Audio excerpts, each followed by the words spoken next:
At the local harbor, Tyler and his date Margot wait for the boat that will take them to a private island where they will dine at Hawthorne, an extremely exclusive restaurant operated by the best chef in the country. Tyler's a foodie obsessed with this chef and the details behind fine dining in general. When the boat arrives, the two of them are shocked to see how many important people will be traveling with them. There's Lillian, the food critic that discovered the chef, and her editor Ted, post-prime actor George with his assistant and girlfriend Felicity, and a trio of important tech business investors, Dave, Soren, and Bryce. The ones that get Margot's attention though are businessmen Richard and his wife Anne, because Margot knows Richard and doesn't want him to know she's there, so she tries to stay out of his sight. During the trip, they're already served the first fancy dish, and Tyler gushes over it while he takes a picture, but Margot isn't impressed. When they finally arrive at the island, the maitre d' Elsa calls Margot a different name, so Tyler has to explain there was a change of plans and he came with a different date, making the whole situation pretty awkward. Before dining, Teresa tour for the guests, and Elsa shows the guests all the facilities while explaining the restaurant's employees do all the hunting and farming, that's why everyone lives here. The chef also lives on the island, but his house is off limits. Afterward they finally enter the restaurant, where they discover the kitchen is an open area that allows them to watch the cooks work. There's also an old lady named Linda on one of the tables who looks like doesn't belong at all. When Richard finally notices Margot's presence, he asks his wife to exchange seats with him so he can have a better view. Elsa informs everyone that they can watch the cooks work but pictures aren't allowed. Tyler immediately comes closer to point out all the techniques they're using and asks tons of questions, so the cooks have to ask him to stop distracting them. At that moment, Chef Slowik arrives and Elsa tells him something that makes him stare at Margot. The first dish is the complimentary appetizer. Lillian takes her time with the food, smelling and tasting everything carefully, but Felicity is busy trying to break up with George. Margot likes the dish but isn't super into it, so Tyler has to arrogantly explain why this is so important. Moments later, it's time for the first course. Slowik comes forward and claps his hand to make all his cooks turn around at the same time like obedient little soldiers. Then he offers a speech about his work and reminds everyone that they shouldn't just eat, they should savor and relish. Tyler tries to make a comment on that and only gets scolded by Slowik for interrupting. Tyler still takes pictures even if it's forbidden. For the second course, Slowik claps again and explains that bread's the food of the common man, but since his guests aren't common, thus they aren't getting any bread. The next dish is a breadless bread plate, only small drops of the savory accompaniments are on the plate. Tyler absolutely loves it but Margot finds it insulting. Lillian thinks the emulsion does look slightly split, and as an ironic response, they send a whole bowl of it to her table. The Tech brothers think the joke is running too far and ask for bread but they're denied even when they point out they work for Doug Varick, the actual owner of the island. To shut them up, Elsa creepily tells them that they will eat less than they desire and more than they deserve. Margot refuses to eat her dish and Tyler tries to take it for himself only to accidentally break a glass in the process. Slowik immediately comes to the table and Tyler tries to apologize, but the chef is more interested in knowing why Margot isn't eating. Margot points out there is no food, and Slowik replies that he carefully designed the size of the portion so if she doesn't eat, she won't fill up. Margot still refuses to touch the dish, causing Slowik to leave rather offended and surprise everyone by gently checking on Linda. Margot can't help turning to look at Richard and notices this, causing her to point out that Margot looks like their dead daughter. Richard pretends he doesn't know Margot and asks his wife to change the subject. With another clap, Slowik announces the third course called Memory, which prompts him to share a memory about his family's old taco nights. He reveals Linda's his mother, and that she's been drunk since he was a kid. His father was a drunk first, and one night, Linda called him out for it, so the man tried to kill her with the phone cord. To save his mother, little Slowik grabbed a pair of scissors and stabbed his father in the thigh, but now he regrets not having killed him. To remember that special taco night, the dish is a smoked chicken thigh served with a pair of scissors in it on top of a phone cord. The tortillas were made fresh but to add a touch of innovation, they've been engraved with a laser machine. Everyone is disturbed by the story, but things get even more awkward when they discover the memories on the tortillas.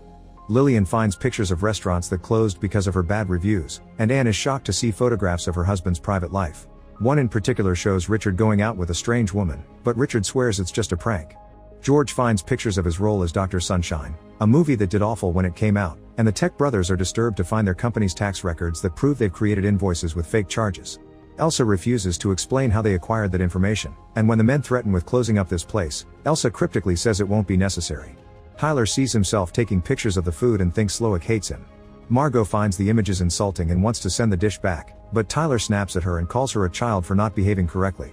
Hurt, Margot decides to go to the bathroom, and Elsa rushes to stop her from entering a forbidden silver door.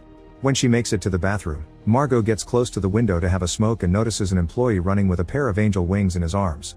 At that moment, Slowik comes to ask Margot why she refused to eat again since he's feeling wounded by her attitude, but Margot just says she isn't that hungry. Slowik also wants to know who she really is, and when she says she's just Margot from Nebraska, Slowik doesn't believe her. A moment later, The cooks start the preparations for the fourth course by putting a piece of fabric and some decorations on the floor. Slowik introduces everyone to Jeremy, one of his sous chefs who created the next dish called the mess. Jeremy studied in an important culinary school and his dream has always been to work for Slowik, and while Slowik admits he's talented, he doesn't think Jeremy is great.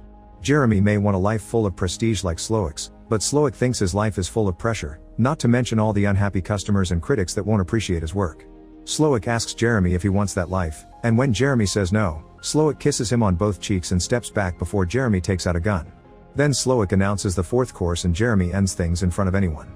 The other cooks aren't surprised by this and watch solemnly, but all the guests freak out and step back except for Tyler, who finds this fascinating. As the body is taken away, Slowik asks everyone to sit down and accept this as part of the show.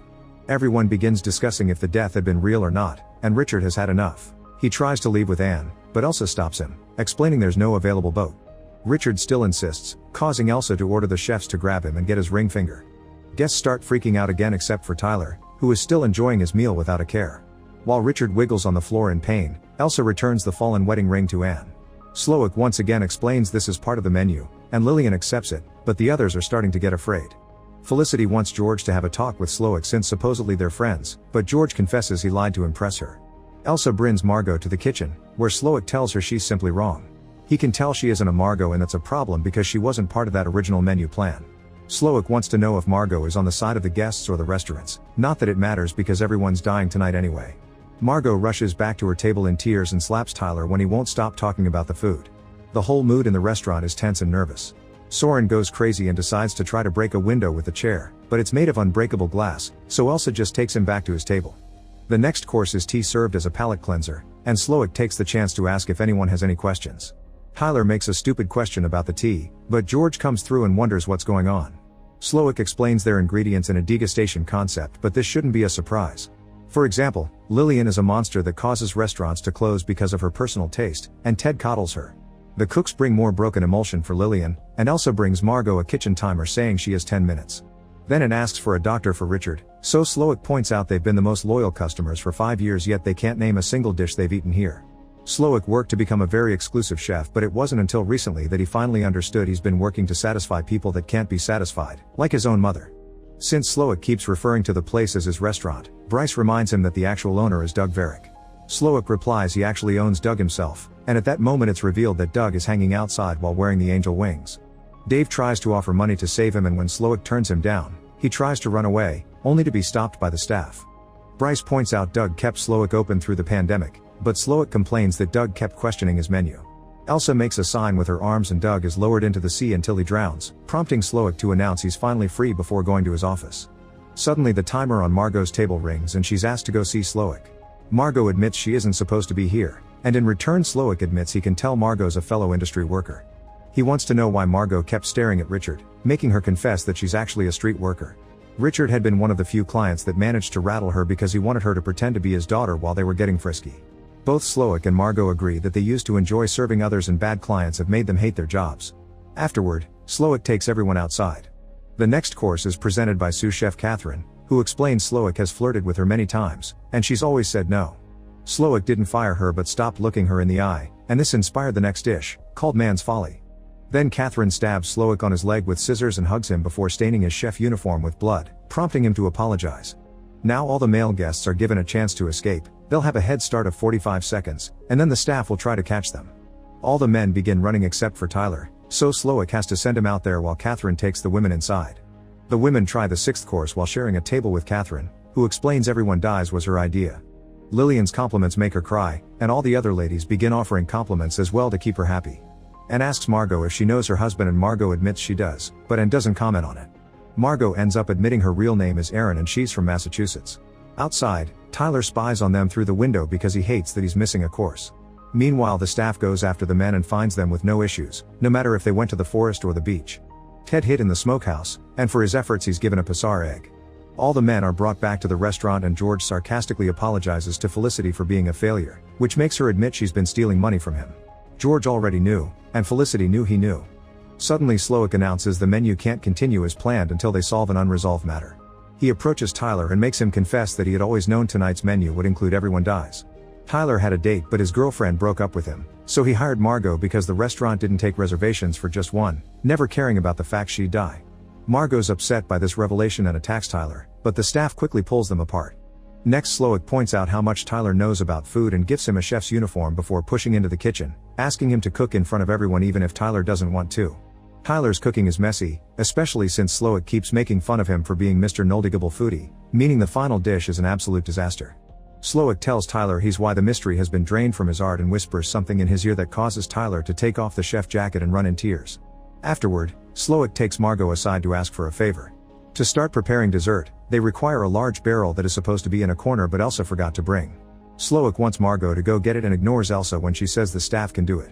On her way out, Margot discovers Tyler has ended things for himself, but she doesn't care. Then Slowik returns to the dining area, where George points out that this isn't really fair. Slowik explains George is being punished because he saw Dr. Sunshine some years ago and ruined the first day off he had in months. On the other hand, Felicity'll die because she graduated from Brown University without any student debt. Meanwhile, Margot makes it to the smokehouse, but instead of grabbing the barrel, she grabs a knife. Afterward, she sneaks into Slowik's house, which is an exact copy of the restaurant but with a bed in it.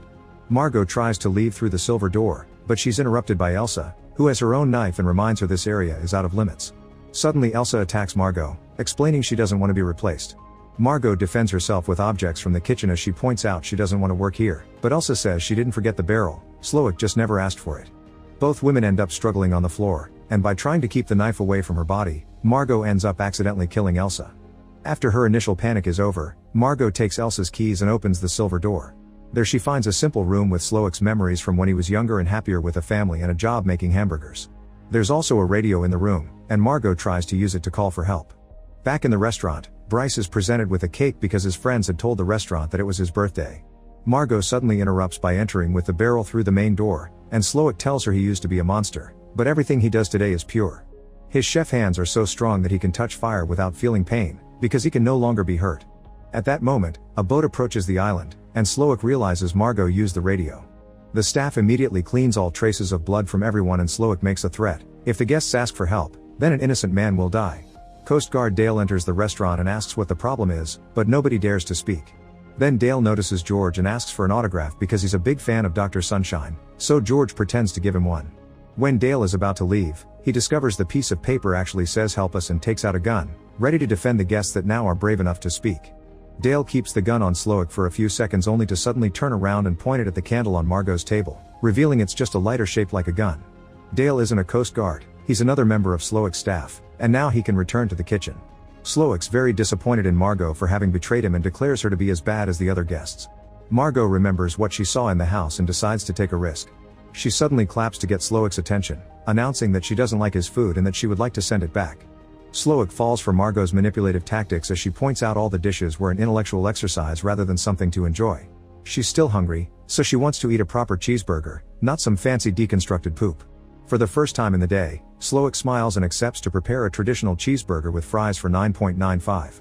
All the cooks watch with fascination how happy Slowik looks preparing a traditional cheeseburger, which he presents to Margot with pride.